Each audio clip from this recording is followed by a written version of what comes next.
બોટાદ શહેરમાં આવેલ મુખ્ય માર્ગ હાઈસ્કૂલની બાજુથી રેલવે સ્ટેશન ટાવર રોડથી સાળંગપુર રોડ ઉપર નગરપાલિકા દ્વારા બસ સ્ટેન્ડ બનાવવામાં આવી રહ્યું છે। તેના કારણે જાહેર રોડનું દબાણ કરીને આમ જનતાને જાનહાનિ થાય તેવી પૂરી શક્યતા છે। કારણ બોટાદની બાજુમાં આવેલ હિન્દુ ધર્મનું મોટું ટુરિઝમ સ્થળ સાળંગપુર હનુમાનજીના દર્શન કરવા માટે લાખોની સંખ્યામાં માણસો આવતા જતા હોય ત્યારે આવા જોહર માર્ગનું દબાણ થાય તો ટ્રાફિકનો સામનો કરવો પડશે અને મોટા અકસ્માત સર્જાય તેવી શક્યતા છે અને પોલીસ તંત્રને એક નવી મુશ્કેલીનો સામનો કરવો પડશે જેથી કરીને આ બસ સ્ટેન્ડ નહીં બનાવે તેવી માંગ ઉઠી છે અને 15+40 ફૂટ રોડ રસ્તાનું દબાણ કરી રહ્યા છે જેનાથી મોટા અકસ્માતો પણ થશે। એટલે અમો બોટાદ નગરજનો અને રાષ્ટ્રીય પછાત એકતા મંચ અધ્યક્ષ મંજીભાઈ સોલંકી અને દિલીપભાઈ મહારાજ અને સાથી મિત્રો આ થઈ રહેલ બાંધાકમનો વિરોધ કાર્ય છે। રિપોર્ટર જયદેવ વી મંડેર। મારું નામ મંજીભાઈ સોલંકી, રાષ્ટ્રીય પછાત એકતા મંચ રાષ્ટ્રીય અધ્યક્ષ।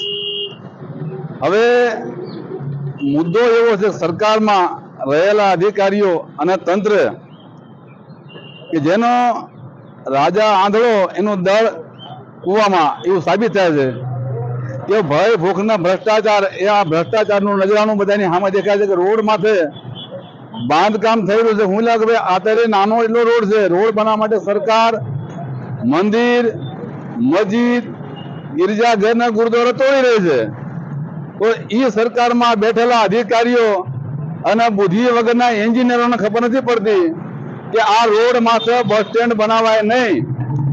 હવે મારી બાજુમાં એક શૌચાલય બન્યું છે, એની બનાવવાની કિંમત 21 લાખ રૂપિયા છે અને 14 ફૂટ બાય 40 ફૂટનું ઓપનમાં બનાવે છે બસ સ્ટેન્ડ, એના 70 લાખ રૂપિયા બજેટ બતાવે છે। તો આ 2 મહિના પછી આને તોડવું પડશે। એટલે જનતાના નાણાંનો ગેરઉપયોગ થાય છે અને આ ભ્રષ્ટાચારનું જીવતું જાગતું નજારું દેખાય। આવા અધિકારીઓની માથે પણ તપાસ થવી પડે, તમે કઈ રીતે મંજૂરી આપી છે અને આવતીકાલે બોટાદની માલિપા આનો પૂરજોડ વિરોધ કરવામાં આવશે। જય ભીમ, જય ભારત, જય સંવિધાન। મારું નામ દિલીપભાઈ ચૌહાણ।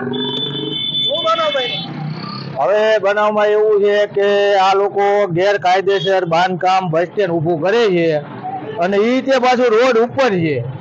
તો બોટાદની દશા અત્યારે કેવી છે, એક પણ રોડ મોટો છે નહીં, બધે ગલીઓ છે। હવે આ મોટામાં મોટો રોડ આ એક જ છે, તો એ ન્યાય પણ આ લોકોએ બસ સ્ટેન્ડ રોડ ઉપર સણવાનું ચાલુ કરી દીધું છે। 14 ફૂટ લંબાઈ, 40 ફૂટ બરોબર। હવે આ ગેરકાયદેસર છે। હમણાં લારી ગલ્લા કોઈ પણ બિચારા ધંધો કરતા દબાણ આવતું હોય તો એ લોકોને હટાવી દેવામાં આવે। મકાન બનાવવામાં આખી જિંદગી વહી જાય છે તો દબાણના હિસાબે મકાન પણ પાડી દેવામાં આવે। તો આ લોકો પોતે જ છે ગેરકાયદેસર બાંધકામ ચાલુ કર્યું છે અને મેં કલેક્ટર સાહેબને, ડીએસપી સાહેબ, પીઆઈ સાહેબ, ચીફ ઓફિસર બધાને અરજી આપેલી છે, છતાંય આ લોકોનું ગેરકાયદેસર કામ ચાલુ છે।